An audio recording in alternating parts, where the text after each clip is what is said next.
میرے رسول پاک سید عالم نور مجسم صلی اللہ علیہ وسلم نے جو لوگ تیار فرمائے، نیند تو نہیں آ رہی آپ حضرات؟ نبی پاک نے جو لوگ تیار فرمائے، حضرت کعب بن مالک رضی اللہ تعالیٰ، حضور نے فرمایا چلو تبوک پہ میرے ساتھ، سارے چلو، سب تیار ہو گئے۔ حضرت کعب بن مالک فرماتے ہیں مجھے گھوڑا بڑا دوڑانا آتا تھا، نیزہ بڑا چلانا آتا تھا، تلوار کا میں بڑا دھنی تھا، میں مالدار بھی تھا، میرے پاس بڑی وسائل تھے۔ حضور چلے گئے تو میں نے، یہ بخاری ہے، فرماتے ہیں میں نے سوچا کہ میں چلا جاؤں گا، کل میں گھوڑا دوڑاؤں گا، میں نے پیچھے پہنچ جانا، پرسوں چلا جاؤں گا، ترسوں بس سستی ہو گئی، نہ جا سکا۔ فرماتے ہیں وقت بیت گیا، حضور چلے گئے، آج جاتا ہوں کل چاہتا ہوں، اسی میں حالات سارے گزر گئے، حتیٰ کہ اللہ کے رسول واپس آ گئے۔ فرماتے ہیں کچھ بوڑھے تھے جو نہ جا سکے اور کچھ منافق تھے جو حضور کے ساتھ جہاد پہ نہ جا سکے۔ آپ فرماتے ہیں میں جوان بھی تھا، تیر انداز بھی تھا، اور دنیا عرب سارا جانتا تھا کہ مالدار بھی ہے، اللہ تعالیٰ کی دی ہوئی بڑی نعمتیں تھے، میں نہ گیا اور ہو غلطی گئی، سستی گئی۔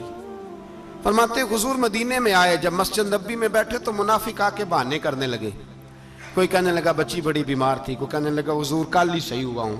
فرماتے ہیں مجھے بھی پتا تھا اور پتا مصطفیٰ کو بھی تھا جھوٹ بول رہے ہیں، حضور کو پتا تھا، پر وہ بہانے کرتے، حضور قبول کرتے، میں چلو جاؤ۔ کہا فرماتے ہیں ایک منٹ کے لیے مجھے بھی وسوسہ آیا کہ کوئی بہانہ نہ کر دوں، لیکن پھر میں نے سوچا بہانہ کس کے سامنے کروں جسے اللہ تبارک و تعالیٰ نے نبوت کی آنکھ عطا فرمائی ہوئی ہے، اس محبوب کے سامنے بہانہ۔ اس خیال آیا مسلمان نیک و بد پہچان جاتے ہیں، محمد آدمی کے دل کی باتیں جان جاتے ہیں، کدھر بہانہ کروں، حضور کو تو سارا پتا ہے۔ فرماتے میں گیا، حضور نے پوچھا کیوں نہیں آئے، اور پوچھا بھی مسکرا کے، کیوں نہیں آیا، مسکرا کے پوچھا۔ فرماتے ہیں میں نے سچ سچ بولا، میں نے کہا یا رسول اللہ سستی ہو گئی، حضور غلطی ہو گئی۔ جو بہانے لگا رہے تھے ان کو آزادی مل گئی، اور مکتب عشق کا دستور نرالا دیکھا، اس کو چھٹی نہ ملی جس نے سبق یاد کیا۔ فرماتے ہیں ان کو چھٹی مل گئی، میں نے کہا حضور غلطی ہو گئی، تو نبی پاک نے فرمایا اس سے کوئی بندہ کلام نہ کرے، خبردار میرے ساتھ بھی گفتگو نہ کرنا۔ حضرت کعب بن مالک فرماتے ہیں میرا چچا زاد بھائی، خالہ زاد بھائی سارے رہتے تھے، میں کسی کو سلام لیتا تو کوئی جواب بھی نہیں دیتا تھا۔ فرماتے ہیں میں مسجد میں نماز پڑھنے آتا، پر صحابہ کرام کو حضور نے منع کر دیا تو مدینے کی گلیاں بھی ناآشنا ہو گئی۔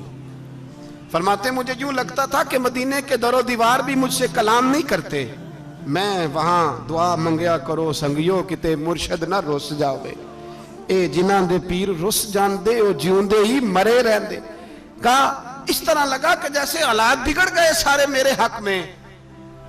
آپ فرماتے ہیں میں مسجد میں آ کے بیٹھتا تو جب مجھے پتا تھا، میں جب آنکھیں ادھر کرتا تو حضور مجھے دیکھتے، اور جب میں نبی پاک کو دیکھتا تو حضور چہرہ پھیر لیتے۔ بول پڑے خواجہ غلام فرید صاحب، کہنے لگے میں ویکھاں تے میرا یار نہ ویکھے، جے میں نام ویکھاں تے او ویکھے، ایڈے نصیب کتھوں تتڑی دے او میرے وچ ویکھن دے ویکھے، غلام فریدہ او بوے یار دے مریے پامیں ویکھے یا نہ ویکھے۔ آپ فرماتے ہیں میں سید عالم صلی اللہ علیہ وسلم کو دیکھتا تو حضور رخ انور پھیر لیتے۔ حضرت کعب بن مالک رضی اللہ تعالیٰ عنہ فرماتے ہیں کہ حضور کا حکم آیا کہ بیوی کو علیحدہ کر دو، بار پہلے کوئی نہیں بات کرتا، اب کہا بیوی کو علیحدہ کر دو، تو میں نے کہا حضور طلاق دے دوں، فرمایا نہیں میکے بھیج دو، طلاق نہیں دینی۔ فرماتے ہیں بال بچہ بھی چلا گیا، نہ گھر میں کوئی نہ باہر کوئی، تنے تنہا۔ آپ فرماتے ہیں زمانہ جانتا تھا، عرب کے صوبوں میں بات پھیل گئی کہ کعب بن مالک جیسا سردار، مالدار، گھوڑ سوار، تیر انداز، نیزہ باز، اتنا بڑا سیانہ سنجیدہ آدمی جدا کر دیا نبی پاک نے۔ فرماتے ہیں غسان کے عیسائی بادشاہ نے مجھے خط لکھا۔ حضرت کعب فرماتے ہیں بڑی آزمائش تھی، پر یہ مصیبت سب سے بڑی تھی۔ غسان کے عیسائی بادشاہ نے خط لکھا، اس کا آدمی مجھے ڈھونڈتا پھرتا مدینے میں، میں ملا تو خط اس نے مجھے دیا۔ خط میں یہ نہیں لکھا تھا کہ کافر ہو جاؤ معاذ اللہ، یہ نہیں لکھا تھا عیسائی ہو جاؤ۔ اس نے خط میں لکھا کہ کعب ہم نے سنا ہے تمہارے نبی نے تمہیں چھوڑ دیا، ناراض ہو گئے، تم تو اس قابل تھے کہ صوبے کے گورنر بنائے جاتے،